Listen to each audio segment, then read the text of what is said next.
हाँ, तो आज हम लोग पढ़ेंगे इंडियन कॉन्ट्रैक्ट एक्ट का पार्ट 2। पहले हमने पढ़ा था पार्ट 1 में, हमने जैसे देखा था कि कॉन्ट्रैक्ट का हमने डेफिनेशन पढ़ा था कि कॉन्ट्रैक्ट क्या होता है। फिर हमने पढ़ा था एग्रीमेंट क्या होता है। फिर हमने पढ़ा था कि इन्फोर्सिबिलिटी बाय लॉ क्या होता है, प्रॉमिस क्या होता है। इन सब का डेफिनेशन देखा था, कुछ उसके एग्जाम्पल्स देखे थे हमने। ठीक है। फिर हमने देखा था कि एग्रीमेंट और कॉन्ट्रैक्ट में क्या डिफरेंस होता है। फिर हमने देखा था कि essentials of a valid contract में दो तरीके से दिए गए हैं, एक सेक्शन 10 में, एक अदर सेक्शन 10 में। तो हमने सेक्शन 10 में जो नहीं दिए गए हैं उन्हें हमने पढ़ा हुआ था। आज हम पढ़ेंगे सेक्शन 10 में क्या क्या दिए गए हैं, जो कि एसेंशियल्स है किसी कॉन्ट्रैक्ट के फॉर्मेशन के लिए। अगर ये चीज़ें नहीं प्रेजेंट है तो कॉन्ट्रैक्ट नहीं माना जाएगा। ठीक है,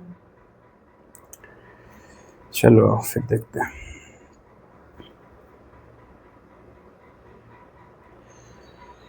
तो सेक्शन 10 में बेसिकली कितनी चीज़ें दी गई हैं देखते आओ। चलो,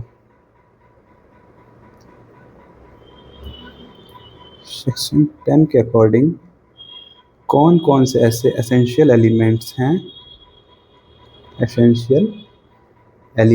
हैं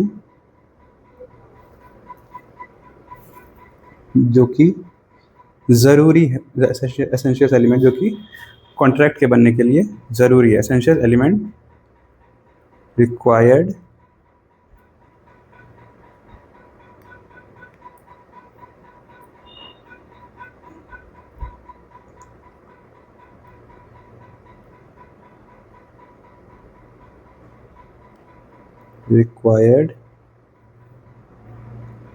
to form a valid contract. मतलब एक वैलिड कॉन्ट्रैक्ट में ये चीज़ें जरूर प्रेजेंट होनी चाहिए, अदरवाइज वो कॉन्ट्रैक्ट वैलिड नहीं माना जाएगा। ठीक है, तो कौन कौन सी चीज़ें हैं, कितनी चीज़ें दी गई हैं ये देखते हैं। पहला है ऑफर एंड एक्सेप्टेंस और एन एग्रीमेंट।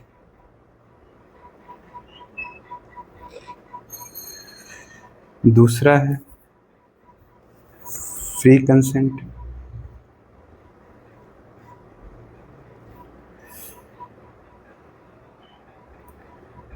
थर्ड है capacity of the parties.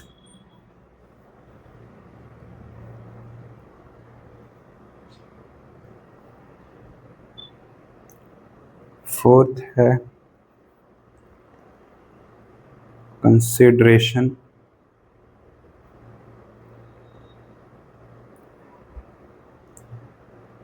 Fifth है लॉफुल कंसिडरेशन।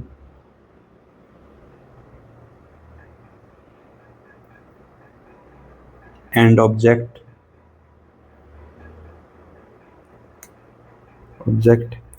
6 है not expressly declared to be void. ठीक है, अब आओ समझते हैं। टोटल कितने पॉइंट है? 6 पॉइंट है। सेक्शन 10 में टोटल 6 पॉइंट दिए गए हैं जो कि एसेंशियल है कॉन्ट्रैक्ट के फॉर्मेशन के लिए, ठीक है। अब बारी बारी से इसको एक एक करके हम समझते हैं। जो लिखा गया पहले डेफिनेशन पढ़ेंगे, फिर उसका मतलब पढ़ेंगे, इस तरह से समझेंगे। ठीक, सबसे पहले ऑफर एंड एक्सेप्टेंस और एन एग्रीमेंट। अब देखिए यहाँ पे एंड मतलब क्या होता है? एंड मतलब दो चीज, दोनों साथ में, और मतलब ये या फिर ये। तो यहाँ पे लिखा है ऑफर एंड एक्सेप्टेंस और एन एग्रीमेंट, मतलब ऑफर एक्सेप्टेंस साथ में या फिर एग्रीमेंट। ऑफर एंड एक्सेप्टेंस जो होता है मिलके एग्रीमेंट बन जाता है, हमें पता होगा।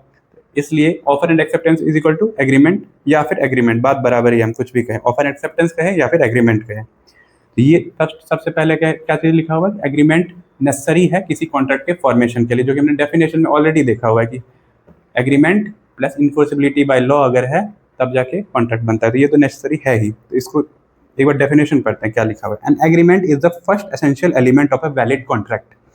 मतलब एग्रीमेंट जो पहला एसेंशियल एलिमेंट है किसी कॉन्ट्रैक्ट के वैलिड होने के लिए, दूसरा अब आगे पढ़ते हैं क्या लिखा। According to section 2E of the Indian contract act 1872, every promise and every set of promise forming consideration for each other is an agreement. इसका मतलब हुआ 2E में कहा गया है इंडियन कॉन्ट्रैक्ट 1872 के, एवरी प्रॉमिस, एक प्रॉमिस या एक से ज़्यादा set of promise forming consideration for each other, मतलब मिस्टर ए है और मिस्टर बी है, मान लो दो लोग हैं, मिस्टर ए कुछ प्रॉमिस करेगा वो मिस्टर बी के लिए कंसिडरेशन हो जाएगा, मिस्टर बी कुछ प्रॉमिस करेगा उसके बदले में वो मिस्टर ए के लिए कंसिडरेशन हो जाएगा। अब ये प्रॉमिस और set of promise forming consideration for each other, मतलब एक प्रॉमिस फॉर एक प्रॉमिस या एक से ज़्यादा प्रॉमिस, या फिर इन दोनों को मिला कहते हैं सेट ऑफ प्रॉमिस। जब ये सेट ऑफ प्रॉमिस जब एक दूसरे के लिए कंसिडरेशन बन जाएगा तब उसे हम क्या कहेंगे, एग्रीमेंट।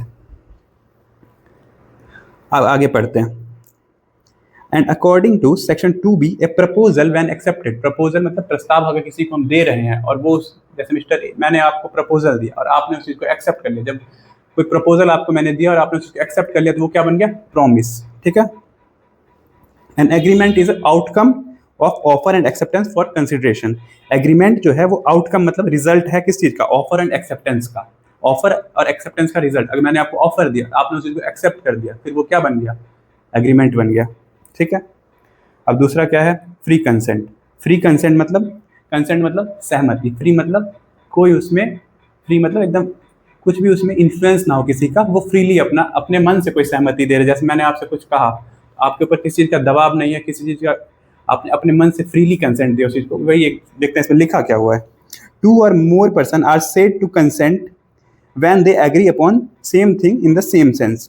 2 or more person मतलब 2 या 2 से उससे ज़्यादा व्यक्ति कह सकते हैं कि उनका कंसेंट है कब, अगर वो सेम चीज़ पे सेम सेंस में एग्री करते हैं। जैसे कि मैंने आपको कहा कि मैं आपको अपना कार सेल करना चाहता हूँ 2 लाख में, आपने भी वही चीज़ समझा कि क्या समझा कि मैं आपको अपना कार सेल करना चाहता हूँ 2 लाख में।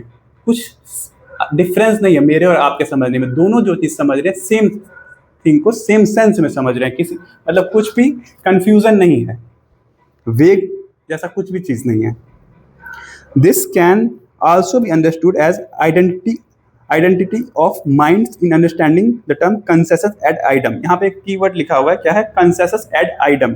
कंसेसस एड आइडम मतलब same thing in same sense, understanding of same thing in same sense, मतलब सेम चीज को सेम सेंस में समझना, इसके लिए लिखा गया कंसेसस एड आइडम, ये लॉ का कीवर्ड है।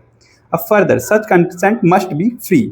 कंसेंट जो है फ्री होना चाहिए, किसी दबाव में नहीं होना चाहिए किसी चीज के। कंसेंट जो था एकदम फ्री होना चाहिए।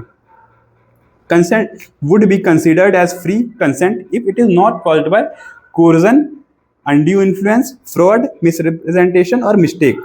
कंसेंट कब कब फ्री कहा जाएगा, जब उसमें वो इन 4-5 चीज़ों की वजह से कंसेंट अगर किसी आदमी ने दिया है तो हम कहेंगे कंसेंट फ्री नहीं है। अगर इन चीज़ों के बिना दिया है तो कंसेंट कहेंगे फ्री है। और वो 4-5 चीज़ें क्या है, कोर्जन, अनड्यू इन्फ्लुएंस, मिसरिप्रेजेंटेशन और मिस्टेक। इन 4-5 चीज़ों को हम आगे जाके पढ़ेंगे, ठीक है। अब इसका एग्जाम्पल देख लेते हैं। A who owns 2 cars is selling red car to B. A जो है उसके पास 2 कार हैं जिसमें उसने एक रेड कलर का जो कार था वो बी को सेल करने के लिए ऑफर दे रहा है। Be thinking he is purchasing the black car. अब देखो ए के पास 2 कार है, एक रेड है एक ब्लैक है। ए ने बी को क्या ऑफर दिया कि वो रेड कलर का कार बेचेगा, लेकिन बी क्या समझ रहा है कि उसे ए उसको ऑफर दे रहा है ब्लैक कलर का कार सेल करने के लिए, लेकिन ऐसा है नहीं। ये तो कह रहा है कि मैं आपको रेड वाला कार बेचूंगा, तो सेम थिंग में सेम सेंस में एग्री नहीं कर रहे हैं दोनों के समझने में डिफरेंस है। तो यहाँ पे कंसेसस एड आइडम नहीं है, वही चीज कहा गया, there is no consensus ad idem and hence no contract. अब कंसेसस एड आइडम जो है मतलब same thing in same sense, ये जरूरी है किसी कॉन्ट्रैक्ट को बनने के लिए, एसेंशियल एलिमेंट इसलिए कहा गया। अगर ये नहीं है तो ये कॉन्ट्रैक्ट नहीं माना जाएगा, वही चीज कहा गया। अगर ए बी को रेड कलर का कार बेचना चाह रहा है, बी समझ रहा है कि उसे ब्लैक वाला कार बेचना चाह रहा है, इस स्टेज में कंसेसस एड आइडम नहीं है, क्योंकि सेम थिंग में सेम सेंस में दोनों एग्री नहीं कर रहे हैं, इसीलिए ये कॉन्ट्रैक्ट नहीं माना जाएगा। अब दूसरा पढ़ते हैं, इससे आगे पढ़ते हैं। To determine consensus ad idem the language of the contract should be clearly drafted. Consensus ad idem के समझने के लिए सबसे पहले देखते हैं क्या कह रहा है, क्लियरली ड्राफ्ट होना चाहिए, कोई कंफ्यूजन, क्लियरली एकदम साफ साफ ड्राफ्ट कर रहे हो आप कॉन्ट्रैक्ट, कोई भी उसमें कंफ्यूजन नहीं होना चाहिए। टर्म्स एंड कंडीशन कुछ भी सारे क्लियर होने चाहिए। Thus, if A says B, will you buy my red car for 3 lakh? B says it to it, yes. B says yes to it. There is said to be consensus ad item. The meaning is taken in same sense by both the parties. मतलब क्या हुआ इसमें देखो, A B को कहता है will you bye my red car for 3 lakh, मतलब B को कह रहा है कि आप मेरा कार 3 लाख में परचेज करोगे। बी ने क्या कहा, यस आई विल। मतलब बी जो है उस वही चीज़ समझ रहा है जो उसको कहना चाह रहा है, कुछ अलग नहीं समझ रहा है। हाँ, कार जो है रेड कार है, क्लियर है, टर्म्स साफ साफ दिख रहा है कि रेड कार बेचना चाह रहा है। कितने में बेचना चाह रहा है, 3 लाख में। टर्म्स एंड सारे क्लियर है, कोई कंफ्यूजन है नहीं। तो यहाँ पे कंसेशस एड आइटम जो है वो प्रेजेंट है, इसलिए ये कॉन्ट्रैक्ट माना जाएगा। A threatened to shoot B if he, मतलब ही कौन है, B does not lend him 2 lakh and B agreed to it। A जो है B को धमकी देता है कि मैं तुम्हें गोली से मार दूंगा या शूट कर दूंगा अगर तुम मुझे 2 लाख का लोन नहीं देते हो। तो B एग्री कर जाता है। क्यों एग्री कर जाता है, उसे धमकी मिली है कि अगर नहीं देगा तो वो क्या कहते हैं, उसको गोली मार देगा। तो किसी ना किसी तरह से कह सकते हैं यहाँ पे उसका कंसेंट फ्री नहीं है। ए ने उसको धमकी दिया, इस वजह से उसने कहा अगर उसको धमकी नहीं देता ए उसको, तो वो उसको लोन नहीं देता। Here the agreement is entered into the under coercion, hence not a valid। अब यहाँ पे देखो, ये जो कॉन्ट्रैक्ट हुआ वो कोर्जन की वजह से हुआ है। कोर्जन में होता है क्या, आप किसी को धमकी दे रहे हो, इस वजह से कोर्जन की वजह से हुआ है। कोर्जन में तो आप किसी को धमकी देते हो, उसमें कंसेंट फ्री रहता नहीं होता। इस टाइप के अगर कुछ भी एलिमेंट प्रेजेंट है कॉन्ट्रैक्ट बनाने के लिए, तो कॉन्ट्रैक्ट हमारा वैलिड नहीं माना जाएगा। कंसेंट यहाँ पे फ्री नहीं है, और कंसेंट फ्री होना एसेंशियल है। अगर कंसेंट फ्री नहीं है तो कॉन्ट्रैक्ट नहीं माना जाएगा। इस केस में क्या हुआ है, ए ने धमकी दिया है बी को, मतलब कि मैं अगर आप मुझे लोन नहीं दोगे तो मैं आपको शूट कर दूंगा, इसलिए ये क्या माना जाएगा, कंसेंट फ्री नहीं है। कंसेंट अगर फ्री नहीं है तो ये कॉन्ट्रैक्ट नहीं माना जाएगा। अब तीसरा क्या है एसेंशियल एलिमेंट, सेक्शन 10 में जो दिया गया, capacities of the parties. Capacity to contract means legal ability of a person to enter into a valid contract. Capacity मतलब सिंपली होता है लीगल एबिलिटी किसी भी आदमी का किस चीज के लिए, कॉन्ट्रैक्ट में एंटर करने के लिए। मेरी लीगल एबिलिटी है कि नहीं कि मैं आपके साथ कॉन्ट्रैक्ट में एंटर कर पाऊं या नहीं, इसी चीज को क्या कहते हैं, कैपेसिटी ऑफ द पार्टीज। अब section 11 of the Indian contract act specify that every person is competent to contract. Section 11 कहता है कि अगर ये तीन केसेस में आप एवरी पर्सन जो है, सेक्शन 11 क्या कहता है, Indian contract act specify that every person is competent to contract. हर एक आदमी कॉन्ट्रैक्ट के लिए कॉम्पिटेंट माना जाएगा अगर ये 3 चीजें हों। Is of the age of majority according to law to which he is subject and, मतलब सबसे पहला है क्या कहा जा रहा है, अगर वो मेजर है। अब इसको एक बार देख लेते हैं।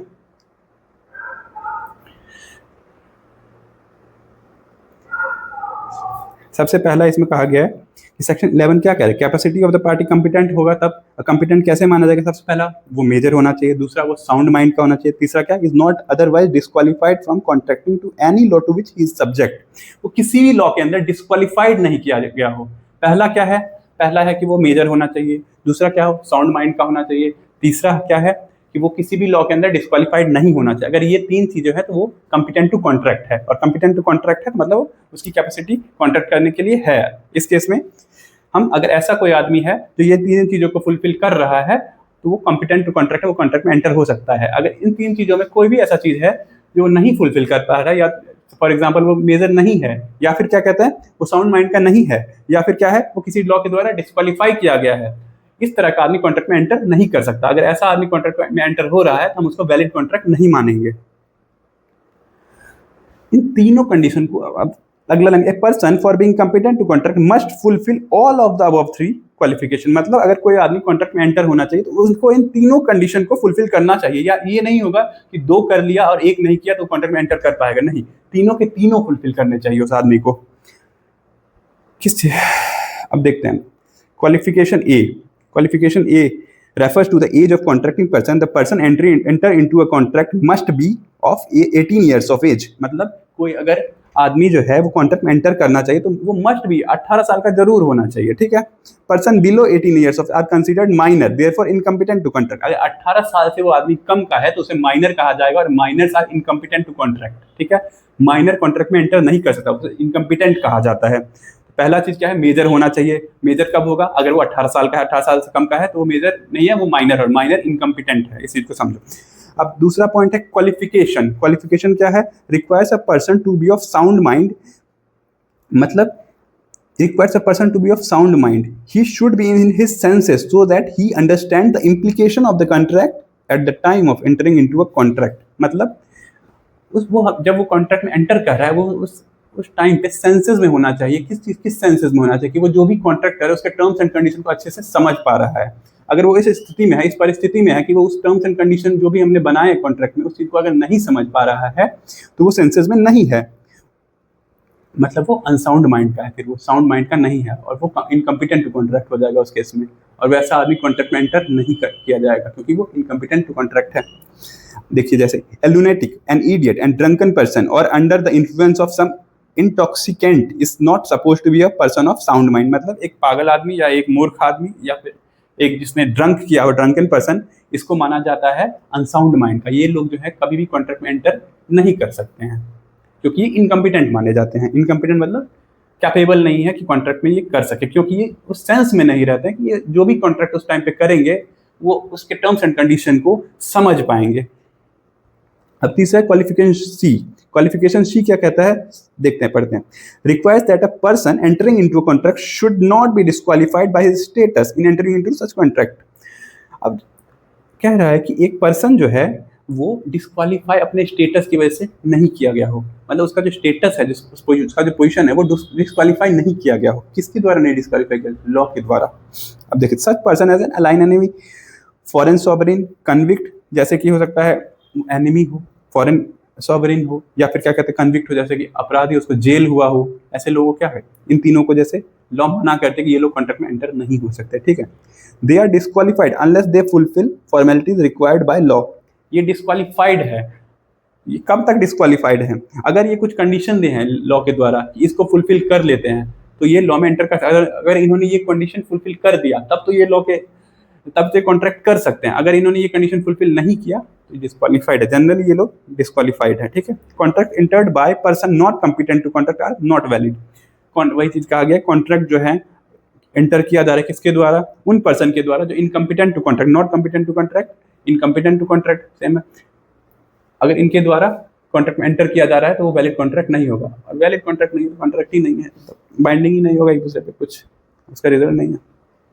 अब ये तीन चीजें हमने देखी, ठीक है, अभी तक। अब चौथा क्या है एसेंशियल एलिमेंट जो सेक्शन 10 में दिया गया है, वो देखते हैं। Consideration, it is referred to as quid pro quo, something in return. Quid pro quo, quid pro quo मतलब हमने ये पढ़ लिया, ये पढ़ लिया, ये पढ़ लिया, कंसिडरेशन पर है, मतलब क्विड प्रो क्यो लॉ का वर्ड है।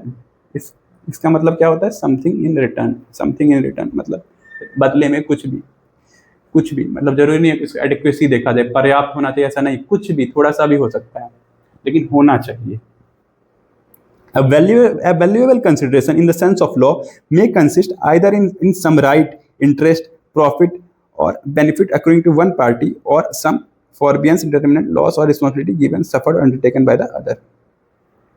A valuable consideration in the sense of law may consist either in some right. एक valuable consideration मतलब कुछ भी वैल्यू, ऐसा नहीं कि उसका कुछ सफिशियंसी देख रहे हैं हम, नहीं, इनसफिशियंट भी है, समथिंग इन रिटर्न लिखा मतलब कुछ भी हो सकता है। तो वैल्यूएबल कंसिडरेशन किसके नज़र में वैल्यूएबल? लॉ के नज़र में।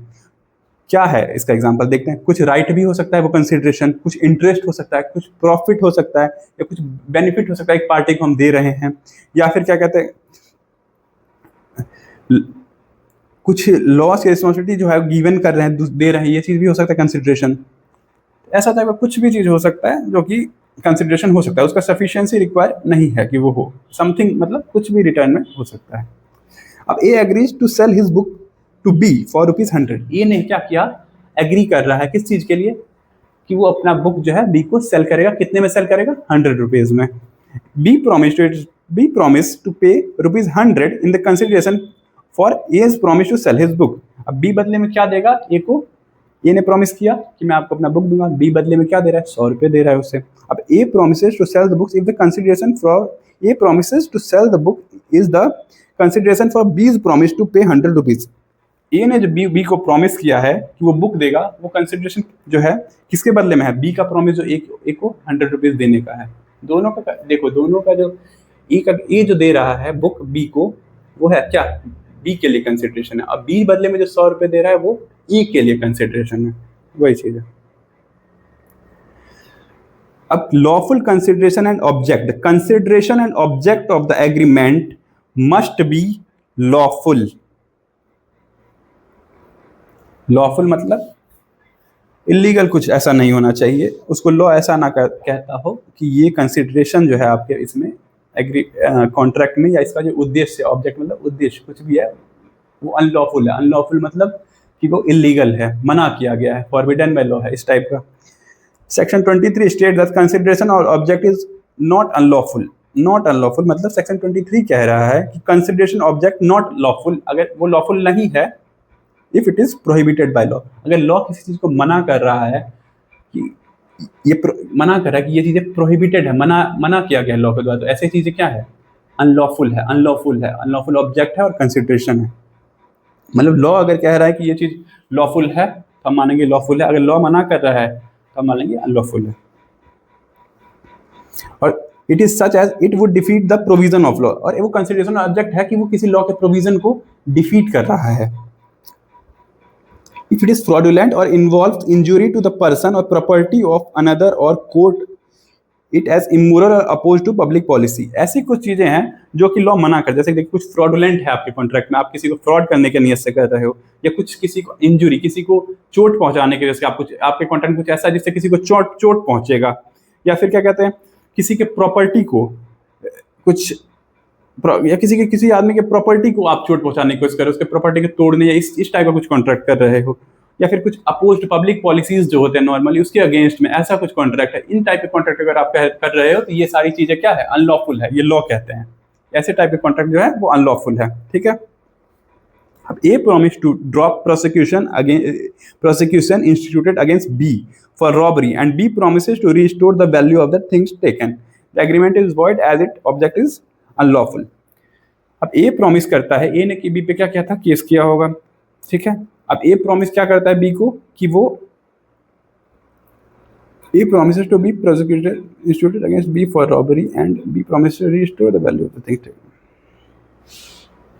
ये क्या करता, ये केस के बी ने क्या किया था? रॉबरी किया था, एक घर पे किया हुआ है कुछ भी, एक का कुछ वैल्यू है, डकैती होता है, रॉबरी का मतलब। मिस्टर ए है, मिस्टर बी है, मान लो मिस्टर बी ने क्या किया। अब इसका एग्जांपल एक देख लेते हैं, आपको अच्छे से समझ में आएगा।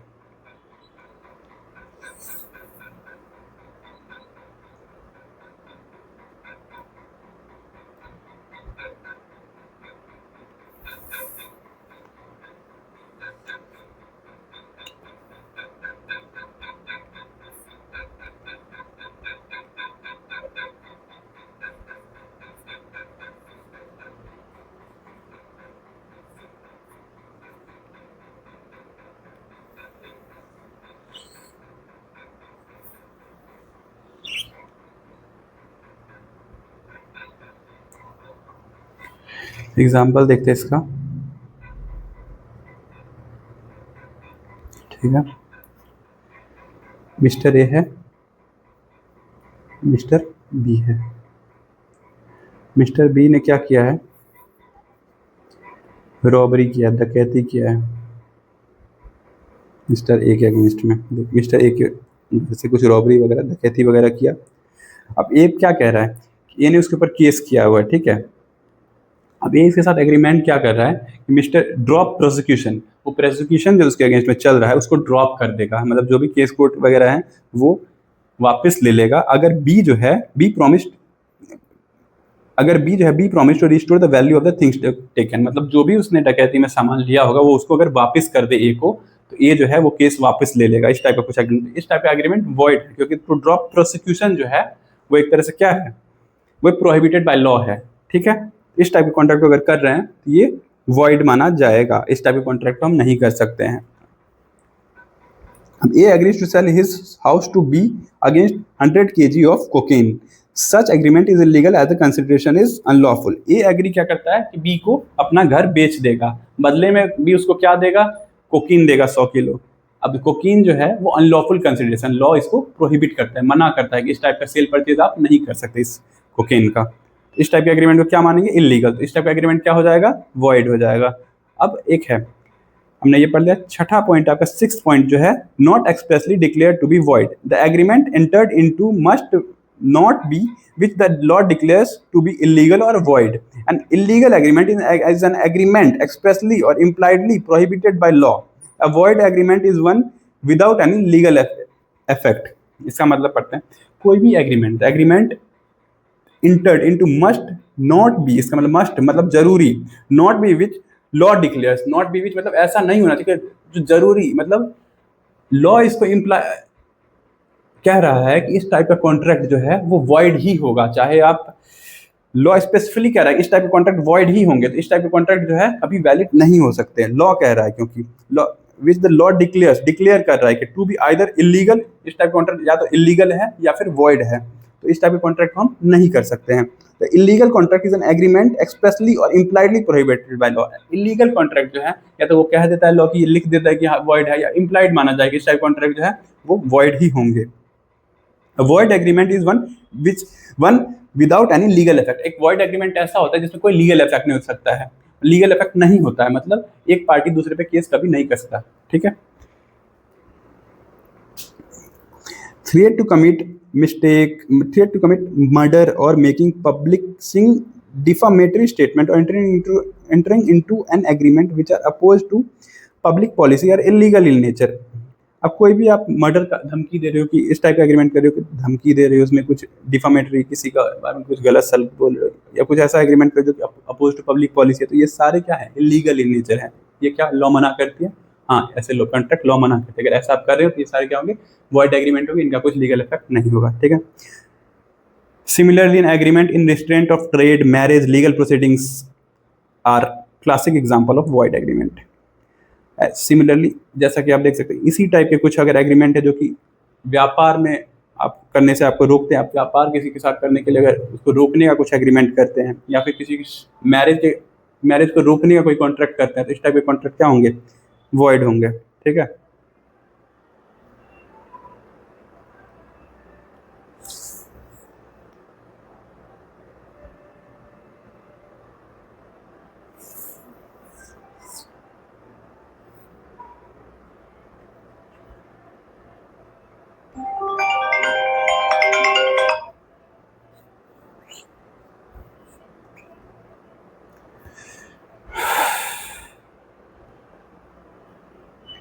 अब अगला देखते हैं हम टाइप ऑफ कॉन्ट्रैक्ट। एक बार जब हमारा कॉन्ट्रैक्ट बन जाता है उसके बाद हम देखें कॉन्ट्रैक्ट के कितने प्रकार या तरह, कितने टाइप के कॉन्ट्रैक्ट हो सकते हैं। अब इस टाइप को ना बहुत तरीके से तीन तरह से क्वालिफाई किया गया है। कैसे कैसे? पहला है वैलिडिटी और इन्फोर्सिबिलिटी पे, वैलिडिटी या फिर कह सकते हैं और इन्फोर्सिबिलिटी पे। दूसरा है फॉर्मेशन के बेसिस पे, वैलिडिटी मतलब लीगल इफेक्ट क्या है उस टाइप से, फॉर्मेशन मतलब कैसे बन रहा है, क्या उसका फॉर्मेशन है, उसके आधार पर भी हम बांट सकते हैं कितने तरह कॉन्ट्रैक्ट हैं। एक होता है परफॉर्मेंस के बेसिस पे भी हम बांट सकते हैं कि परफॉर्मेंस, सबको पता होगा क्या होता है, परफॉर्मेंस के बेसिस पे भी हम बांट सकते हैं कितने तरह के कॉन्ट्रैक्ट है। तो सबसे पहले हम देखेंगे वैलिडिटी के आधार पर देखेंगे हम कि कितने तरह से कॉन्ट्रैक्ट बढ़ सकते हैं, कितने तरह के कॉन्ट्रैक्ट है वैलिडिटी की बेसिस पे। सबसे पहले देखेंगे क्या होता है इसमें 5 तरह से होता है। वैलिडिटी के बेसिस पे हम 5 तरह से कॉन्ट्रैक्ट को डिवाइड कर सकते हैं। पहला क्या है? Valid contract. वैलिड कॉन्ट्रैक्ट क्या होता है? An agreement which is binding and enforceable is a valid contract. ऐसा एग्रीमेंट जो कि बाइंड करता है किसको? जो भी आपस में दो पार्टी कॉन्ट्रैक्ट कर रहे हैं उसको बाइंड कर रहे हैं आपस में, एक दूसरे के अगेंस्ट में बाइंड कर रहे हैं, प्लस इन्फोर्सिबल है, मतलब इन्फोर्सिबिलिटी है उसमें। अगर आप बाइंडेड हैं और आप क्या कहते हैं इस चीज़ से कभी मुकरते हैं आपस में, आप एक जो कंसिडरेशन आपने एक दूसरे को प्रॉमिस किया है, तो मेरे पास राइट है, जैसे मैं आपके साथ कॉन्ट्रैक्ट कर रहा हूँ कि मैं आपको कुछ भी प्रॉमिस कर रहा हूँ और आप भी मुझे कुछ प्रॉमिस कर रहे हैं, और अगर मैं कोई भी एक आदमी इसमें से अगर अपने प्रॉमिस से मुकर रहा है तो दूसरे के पास राइट रहता है कि वो जाके उस चीज़ को इन्फोर्स करा सके लॉ के द्वारा, कोर्ट में जाके कैसे भी उस चीज़ को इन्फोर्स करा सके, उसके पास लीगल राइट है। अब इसमें अगला चीज़ है, it contains all essential element of A valid contract. एक वैलिड कॉन्ट्रैक्ट में सारे एसेंशियल एलिमेंट, अभी देखा हमने एसेंशियल एलिमेंट किसमें, सेक्शन 10 में है, और कुछ ऐसे हैं जो सेक्शन 10 में नहीं भी दिए गए हैं। ये सारे जो वैलिड एग्रीमेंट, ये सारे जो एलिमेंट्स, ये सारे प्रेजेंट होने चाहिए। अगर कोई भी प्रेजेंट नहीं है तो वो वैलिड कॉन्ट्रैक्ट नहीं माना जाएगा। ठीक। अब A ask B if he wants to buy his bike for 50,000, B agrees to buy bike. ये आस्क मतलब ए बी से पूछ रहा है क्या वो उसका बाइक 50,000 में बेचेगा। B agrees to buy bike, it is an agreement which is enforceable by law, hence it is a valid contract. ये बी को पूछता है क्या मुझे आप अपना बाइक 50,000 में बेचोगे। बी एग्री कर जाता है, हाँ मैं आपको अपना बाइक 50,000 में बेचूंगा। इसमें सारे, अब इसमें क्या है, कंसिडरेशन है, ही सारे एसेंशियल एलिमेंट प्रेजेंट है, तो ये ऐसा एग्रीमेंट है जो कि इन्फोर्सेबल बाय लॉ। अगर इन्फोर्सेबल बाय लॉ है तो कॉन्ट्रैक्ट है, एक दूसरे पे बाइंडेड है। ये बी के अगेंस्ट बाइंड है, बी ए के अगेंस्ट में बाइंड है। ठीक है।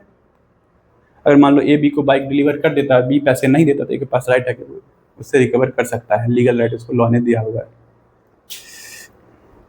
अब दूसरा है वॉइड कॉन्ट्रैक्ट। वॉइड कॉन्ट्रैक्ट क्या कहता है, contract which ceases to be enforceable by law becomes void when it ceases to be enforceable. एक ऐसा कॉन्ट्रैक्ट जो कि इन्फोर्सेबल बाय लॉ था, बिकम्स वॉइड, जो कि वॉइड हो गया है। पहले जो एक ऐसा कॉन्ट्रैक्ट जो सीज हो गया किससे, enforceable by law, becomes void when, जब वो इन्फोर्सिबिलिटी का टाइम आया उस टाइम पे वो वॉइड हो गया। ठीक है। Thus a contract is one which can not be enforced by a court of law. ऐसा कॉन्ट्रैक्ट जो इन्फोर्स नहीं किया जा सकता कोर्ट ऑफ लॉ के द्वारा, मतलब एक ऐसा कॉन्ट्रैक्ट जो कोर्ट में इन्फोर्स नहीं किया जा सकता। दोनों पार्टीज में किसी के पास राइट नहीं है कि अगर कोई भी पार्टी अपने कंसिडरेशन को फुलफिल नहीं कर पा रहा तो जो जो पार्टी अपोजिट पार्टी है वो उसको कोर्ट में रिकवर करा सके उससे। ठीक है। मिस्टर एक्स जो है agrees to write a book with publisher, such contract is valid. Mister X जो एग्री करते हैं किस चीज़ के लिए, कि वो एक बुक लिखेंगे एक पब्लिशर के साथ, ऐसा एग्री करते हैं। अब such contract is valid but after few days X जो है dies in an accident. X ने पब्लिशर के साथ क्या एग्रीमेंट किया था कि वो एक बुक लिखेंगे, लेकिन कुछ दिनों बाद एक्स मर जाता है, किसी वजह से मर जाता है एक एक्सीडेंट में। अब here the contract become void due to impossibility of performance of the contract. अब ये कॉन्ट्रैक्ट क्या होगा, अब मिस्टर एक्स है ही नहीं तो वो बुक लिख कैसे सकता है, तो इसका परफॉर्मेंस नहीं हो सकता। परफॉर्मेंस क्या था इसमें, बुक लिखना। बुक लिख सकता है नहीं, क्योंकि मिस्टर एक्स जिंदा नहीं है। इस केस में कॉन्ट्रैक्ट क्या है, वॉइड हो गया due to impossibility to performance. Thus, a valid contract when cannot be performed because of some uncalled happening becomes void। एक कॉन्ट्रैक्ट वैलिड था लेकिन वो इम्पॉसिबल टू परफॉर्म हो गया, क्यों, ड्यू टू कुछ भी रीजन हो सकता है, इम्पॉसिबल टू परफॉर्म है तो वो वॉइड हो जाएगा। मतलब वो वैलिड कॉन्ट्रैक्ट परफॉर्म्ड अगर नहीं हो पाएगा किसी रीजन से तो वो वॉइड हो जाएगा। अब a contract with B owner of the factory for the supply of 10 ton of sugar. ये कॉन्ट्रैक्ट करता है किसके साथ, बी के साथ। किस चीज़ के लिए, कि वो बी को 10 टन का शुगर सप्लाई करेगा। But before the supply is affected, वो बी को सप्लाई कर पाता उससे पहले क्या हुआ कि उसके फैक्ट्री में आग लग गई, ए के फैक्ट्री में आग लगी। ए बी को अब कैसे वो सप्लाई कर पाएगा, पहले वो शुगर प्रोड्यूस करता है, उसके बाद प्रोसेस जो होता है शुगर बनने का सारा चीज़ करता, फिर जाके उसको बी को डिलीवर करता है, सप्लाई करता।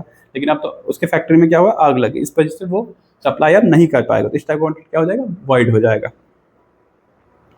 एंड एवरीथिंग वाज डिस्ट्रॉयड, वही कहा the fire caught in the factory and everything was destroyed, मतलब सारा चीज़ खराब हो गया, नाश हो गया, जल गया। Here the contract becomes void, contract क्या हो गया, वॉइड हो गया। It may be added by way of clarification that when a contract is void, it is not a contract but for the purpose of identifying it has to be called a void contract। अब तीसरा क्या है, voidable contract। voidable contract क्या होता है ये पढ़ते हैं। an agreement किसमें का 2I में कह रहे हैं कि 2 clause I में defines that an agreement which is enforceable by law at the option of one or more parties thereto but not at the option of other or others is a voidable contract। सबसे पहले इसमें देखेंगे कि होता क्या है, कैसे इसको एग्जाम्पल देख लेते हैं। जैसे पहले ये ऐसा एग्रीमेंट है कि जो इन्फोर्सिबिलिटी है जिसमें, लेकिन एक ही पार्टी के पास वो राइट है इन्फोर्सिबल के इन्फोर्स कराने का, दूसरे के पास नहीं है। अब मिस्टर ए है, मान लो एक एग्जाम्पल लेते हैं, मिस्टर ए है, उसने मिस्टर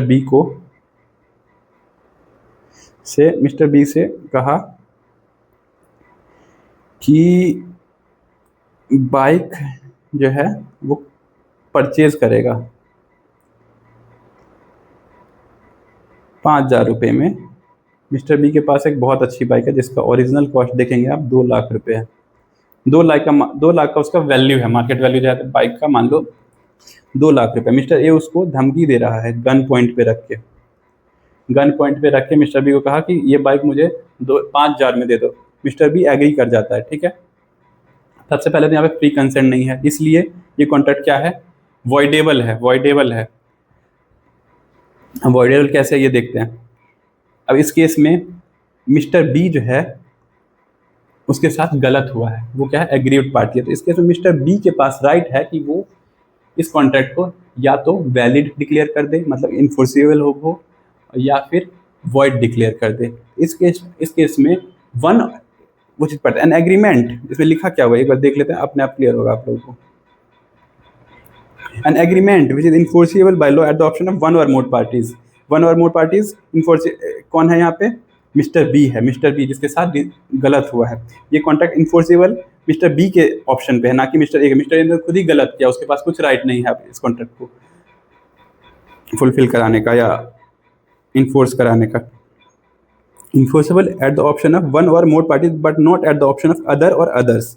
अदर किसके लिए यूज हो रहा है, मिस्टर ए के लिए, जिसने गलत किया होता है कुछ, या जिसका कंसेंट, जिसने कंसेंट दूसरे के कंसेंट को अफेक्ट किया होता है, कह सकते हैं हम।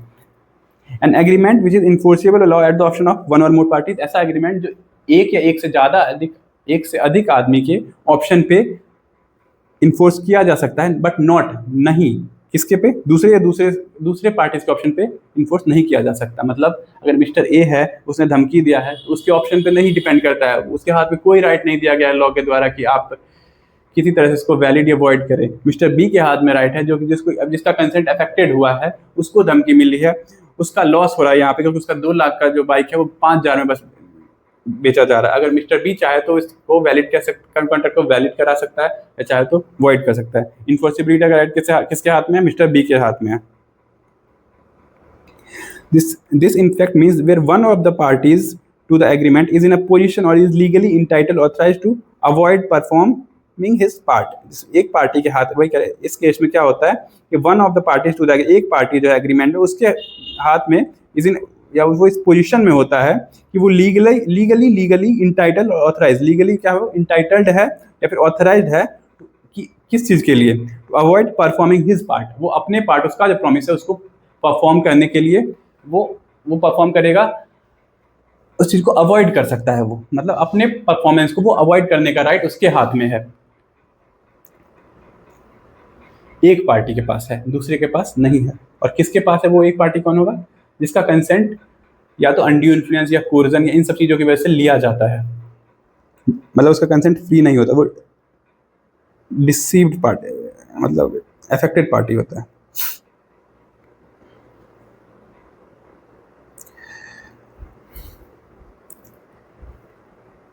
Following are the situation where a contract is voidable। अब इस कुछ सिचुएशन दिए गए हैं जिस केसेस में कॉन्ट्रैक्ट जो है voidable होते हैं। Where the consent of the party is not free is caused by coercion, undue influence, misrepresentation और fraud। इस केस में कॉन्ट्रैक्ट, अब इसमें क्या, फॉलोइंग कुछ सिचुएशन है जिस केस में कॉन्ट्रैक्ट जो है वो voidable होते हैं। पहला है where the consent of the party is not free। Consent अगर फ्री नहीं है तो वो voidable होगा। कंसेंट फ्री किस किस कारणों से नहीं हो सकता है, कोर्जन, अनड्यू इन्फ्लुएंस, मिसरिप्रेजेंटेशन और फ्रॉड। अब इसका एग्जांपल देख रहे थे, टर्म्स हम बाद में हो सकता है पढ़ेंगे। X promises to sell his scooter to Y for 1 lakh. X promise क्या करता है वाई को कि अपना स्कूटर वो 1 लाख में सेल करेगा। However the consent of the X has been procured by Y at a gun point. वाई अपना स्कूटर जो है वो 1 लाख में सेल करने के लिए तैयार नहीं था। वो तैयार क्यों हुआ, क्योंकि एक्स ने उसको गन पॉइंट पे रख के उससे धमकी देके उससे परचेज करने के लिए कहा था, मतलब सेल करने के लिए कहा था। इसलिए अगर वो ऐसा कुछ नहीं होता तो वो वाई उसको बेचने के लिए तैयार नहीं होता। X is an agreed party. X क्या है, एग्रीड पार्टी, जो पीड़ित पार्टी है जिसके साथ गलत हुआ था। कौन है इस केस में, वाई है, क्योंकि वाई के ऊपर एक्स ने गन पॉइंट करके उससे उसका स्कूटी खरीदने के लिए एक प्रस्ताव रखा था गन पॉइंट पे। And the contract is voidable at the option but not at the option of Y. तो वाई का कॉन्ट्रैक्ट जो है, एक्स प्रॉमिस क्या करता है कि स्कूटर सेल करेगा वाई को। However the consent of X has been procured by Y. Sorry, X ने अपना स्कूटर क्या वाई को सेल करने, यहाँ पे दो पार्टी, एक बार देखते हैं। देखिए मिस्टर एक्स है और मिस्टर वाई है। मिस्टर एक्स स्कूटर सेल करेगा, स्कूटर मिस्टर वाई को कितने में, 1 लाख में। लेकिन क्या इसका कंसेंट अपने मन से ये सेल कर रहा है ना, मिस्टर एक्स ने इसके ऊपर, मिस्टर वाई ने इसके ऊपर गन पॉइंट लिया है,